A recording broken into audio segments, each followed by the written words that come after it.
Assalamualaikum warahmatullahi wabarakatuh. Hai, saya Harmita Ahmad. Kali ini kita akan membahas mengenai barisan dan deret.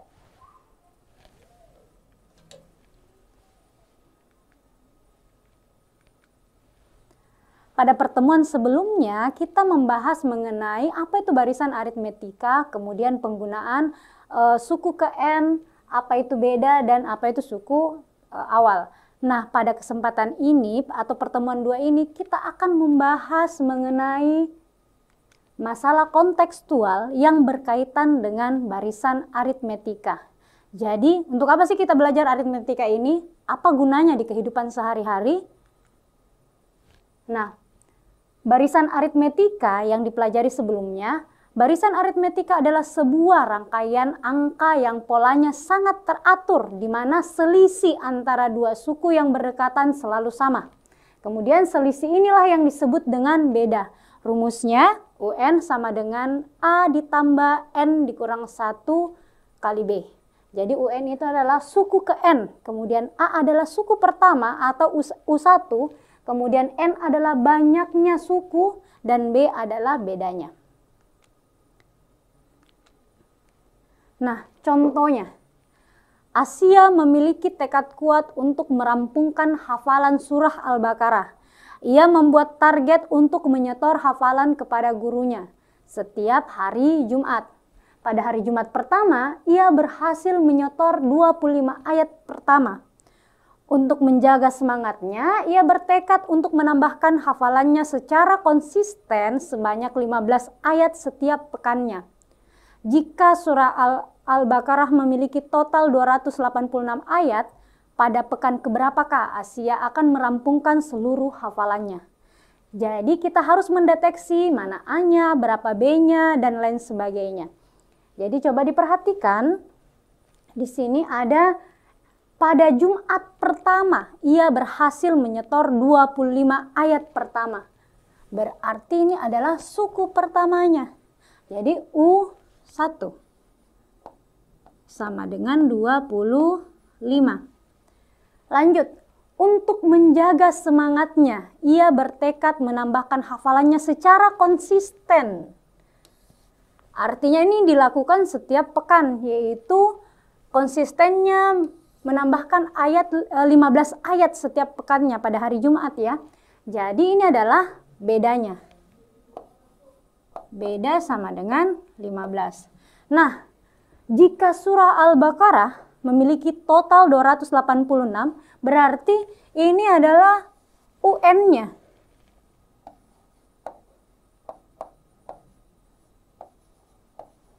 Jadi ini 286, dia berada pada pekan ke berapa? Dengan rumus yang sebelumnya, UN sama dengan rumusnya adalah A ditambah N dikurang 1 kali B. UN-nya sama dengan 286. Sama dengan A-nya adalah 25. Itu pekan pertama ya. Ditambah N dikurang 1 B. B-nya itu sama dengan 15. Kemudian dioperasikan bilangan aljabarnya. 25 ditambah, dikali masuk ya, 15 dikali N, 15 N. Kemudian dikurang 1 dikali 15 sama dengan 15. Lanjut. Yang satu suku, yang sama sukunya, yang 25 dikurangi dengan 15. 25 dikurangi 15 sama dengan 10. Jadi 10 ditambah 15 N. Kemudian yang kita mau cari adalah nilai N-nya. Jadi ini nilai 10 kita hilangkan saja. Caranya adalah 10 dikurangi 10. Ini dikurangi 10 ya. Karena ruas kanan dikurangi 10, maka ruas kiri juga harus dikurangi 10. Jadi 286 dikurangi 10 sama dengan 276. sama dengan 15N. Perhatikan bahwa kita ingin mencari nilai N-nya. Di sini koefisien N-nya sama dengan 15, maka supaya jadi 1, masing-masing dibagi dengan 15. Kita cari 276 dibagi dengan 15. Ya, 27 dibagi 15 sama dengan 1, 1 dikali 15 sama dengan 15, 2, 1. 126 dibagi 15 itu sekitar 15, 30, 45, 60, 75, 90, 105, kemudian 120. Jadi ini ya, 1, 2, 3, 4, ada 8. 8 kali 15 sama dengan 126. Ya, jadi 18, 6 per 15. Jadi N-nya sama dengan 18, 6 per 15. Nah, kalau 6 per 15, apakah ini dibulatkan ke bawah atau dibulatkan ke atas? Ya, jadi ini kita bulatkan ke atas. Ya, kita bulatkan ke atas. Misalkan sisanya dari 15 ayat pada U ke-18 itu, pada U ke-18 itu dia sudah merampungkan 280 ayat. Maka ke U19 Asia harus menyetorkan sisanya, yaitu sisanya tinggal 6 dari 15 ayat. Jadi kalau misalkan seperti ini dalam kehidupan sehari-hari tidak selalu dibulatkan ke bawah ya, walaupun dia belum sampai setengahnya. Tapi untuk kasus ini dia harus dibulatkan ke atas. Oke?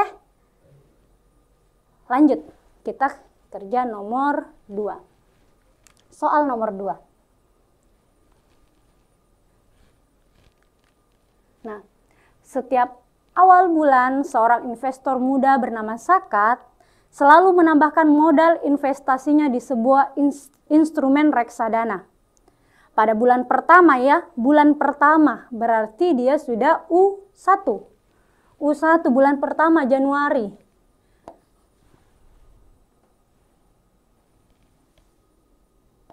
U1. U1-nya itu sama dengan 500.000. Kemudian ia menginvestasikan 500.000 karena mendapatkan penghasilan tambahan. Ia berkomitmen untuk selalu menambah jumlah investasinya sebesar 75.000. Jadi ini 75.000. Lanjut. Setiap bulan berikutnya, berapa besar uang yang diinvestasikan Saka pada bulan Juni? Jadi kalau misalkan kita mau menghitung secara manual, kita tinggal tambahkan 500 ditambah 75, kemudian ditambah lagi 75, ditambah 75, sampai dia bulan ke-6 atau bulan Juni. Tapi jika ingin menggunakan rumusnya adalah U6. U6 karena Januari itu masuk ke U1. Jadi U6 A ditambah 6. Ingat ya, pada pertemuan sebelumnya kalau 6 berarti di sini 5, N dikurang 1. Jadi A ditambah 5B. Maka A-nya sama dengan diketahui 500.000 ya. Saya persingkat dulu, 500.000 ditambah 5 kali 75.000. Kemudian ini kita kali 500 ditambah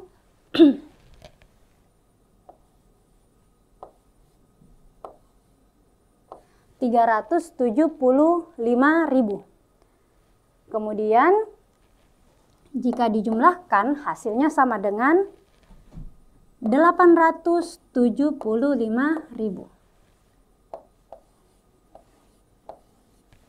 Oke, ini adalah uang yang diinvestasikan Saka pada bulan Juni. Lanjut, berapa total seluruh uang yang diinvestasikan Saka selama 1 tahun pertama? Berapa total seluruhnya? Berarti total itu artinya U1 ditambah U2 diinvestasikan selama 1 tahun, berarti dari 500 ditambah 75 ditambah 75. Sama juga karena dalam 1 tahun pertama itu ada 12 bulan, maka U12 sama dengan A ditambah 11B. Ya, sama ya. Oke, untuk bagian B sama saja ya dengan bagian A. Berapa total seluruh uang yang telah diinvestasikan? Jadi seperti ini, U1 itu sama dengan 500.000. Kemudian U2 75.000. Lanjut sampai U12. Jadi rumusnya adalah U6 sama dengan U12 ditambah A ditambah 11B. Kemudian A-nya diketahui 500 ditambah 11 kali 75. Oke. 11 dikali 75 kita cari dulu. 75 kali 11 sama dengan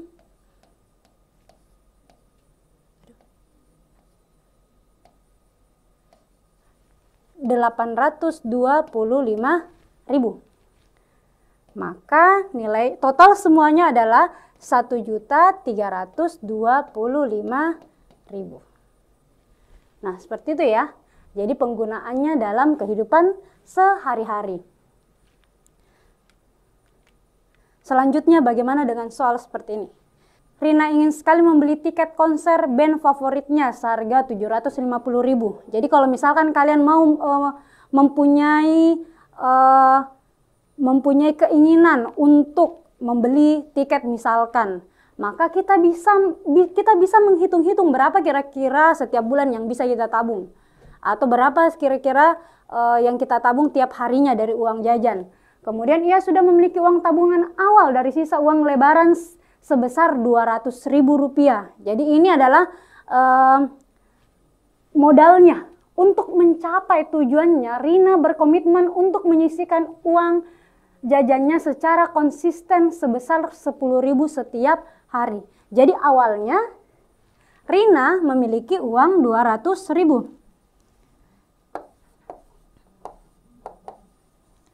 Ini adalah modalnya. Kemudian dia menyisihkan jajannya secara konsisten 10.000 setiap hari. Jadi untuk setiap hari ya, berarti untuk tiap hari, berarti A-nya itu bukan lagi 200. Kenapa bukan lagi 200? Karena 200 ini adalah modalnya. Kemudian setiap hari berarti hari pertama dia menyisihkan uangnya sama dengan 100, ditambah dengan 10.000 berarti 200 ditambah 10.000. Sama dengan 210.000. Ya. Itu tadi yang membedakan antara contoh nomor 2 dan contoh nomor 3. Jadi di sini kita harus melogikakan bahwa 200 itu adalah U0-nya atau U mula-mula. Jadi U1-nya sama dengan 210.000. Berapa total uang tabungan Rina setelah menabung 30 hari? Nah, kalian bisa kerjakan di rumah masing-masing. Kemudian jika sudah tahu jawabannya, silahkan dijawab di kolom komentar. Terima kasih atas perhatiannya. Assalamualaikum warahmatullahi wabarakatuh.